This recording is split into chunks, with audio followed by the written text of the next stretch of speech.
So my friend sent me this asking was it true? And I think probably not.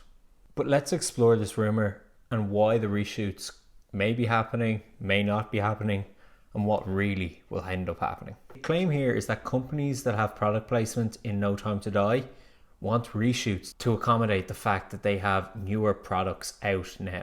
This problem has only come about due to the several delays that No Time To Die has had from its theatrical release. So, who are the culprits? Well, I don't think it's Blackwell Rum, Heineken, or Belvedere Vodka. They don't tend to alter their product design very often, or the actual product they're trying to sell. It's not really their problem. They just wish they could probably get the promotional campaigns out earlier. The cars? These products change, are on a time span. Aston Martin and Land Rover? I'm sure when Land Rover handed over the new Defender, they expected a big push coinciding with the film release. However, both Land Rover and Aston Martin are high-end products. It's reasonable to assume that these cars will still actually be made because it costs so much to develop and build these cars, they won't be changing it in the next year or two. Not a lot anyway. So by the time No Time To Die comes out, you'll still be able to order that Defender model. They won't have been updated. We've been working on Bond for a year now. It's such fun. We knew we was going to try and achieve something off-road. Straight away, it had to be the new Defender, which everybody's been eagerly awaiting. It's pretty much standard as it would be at the factory. Everything that we've given it so far is taken. I'd do this every day if I could. Same probably goes for the DBS. This is similar to Omega. Omega are probably hoping that they've designed a timeless timepiece. There will be a lot of promotional tie-ins, even more with the Omega when this film is released. And I'm sure they'll have no problem still charging $10,000 for the watch. It seems this issue, if it really exists, has been raised by the tech companies. Bond used to always use the Sony products, the laptops, the phones, the cameras in the films. We know phone companies release a new phone every year. It's a big deal when Apple does it. So when Nokia handed over the phones for No Time To Die, these were all prototypes that they weren't expecting to release until a year later. Technology improves so quickly, by the time they get around to releasing this film, the Nokia phones are going to be out of date. Needless to say, after Nokia made this investment, they probably weren't happy when the delays happened. Just look at the ads with Lashana Lynch. They CGI'd to make her hold a new model of the phone, rather than the model we can assume she's using in the film, if she is using one. But this ad was a bit, nothing against Lashana Lynch. So what's going to happen with this product placement reshoots thing?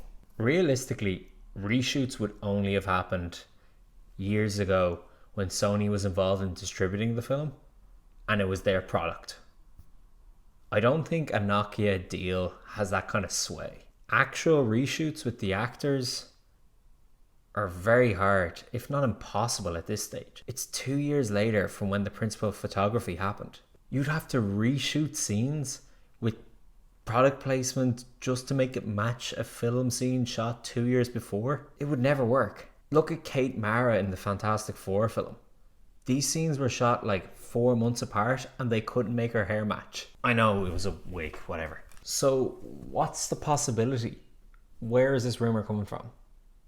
Either it's completely false, or Nokia have politely asked could they CGI, probably pay for it themselves, their newer model into the movie. However, I don't think this will look good.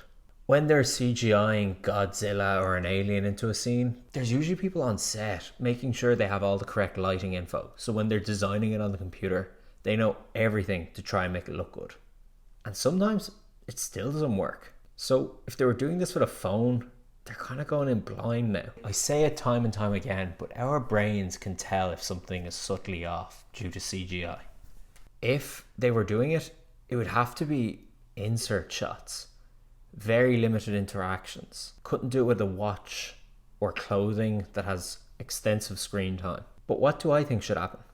Not that my opinion matters, or matters to Eon, but I think they should tell them no. I know the Bond films need product placement to be made. especially at this scale. And I'm not trying to exaggerate.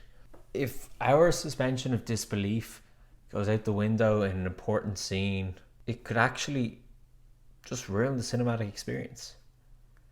Product placement has always been part of Bond, but something like this just doesn't seem right, especially when the product placement has usually been established before, it's on the set, it's part of the costume or props department. This just seems too retroactive. I don't think it should make it into the edit. So go on. Stay strong, Eon. Give them official tie-in status. Let them put it all over their posters. Don't compromise Craig's last film just for a buck. God knows I'm partial to a bit of product placement, so I'm not judging this. Just thought it was weird. Will letting Sony do this, or any company for that matter, make this film better? So everyone, let me know what you think of Bond and product placement. That's what I think about this latest news. I'm not even certain it's true, but I felt it needed discussing.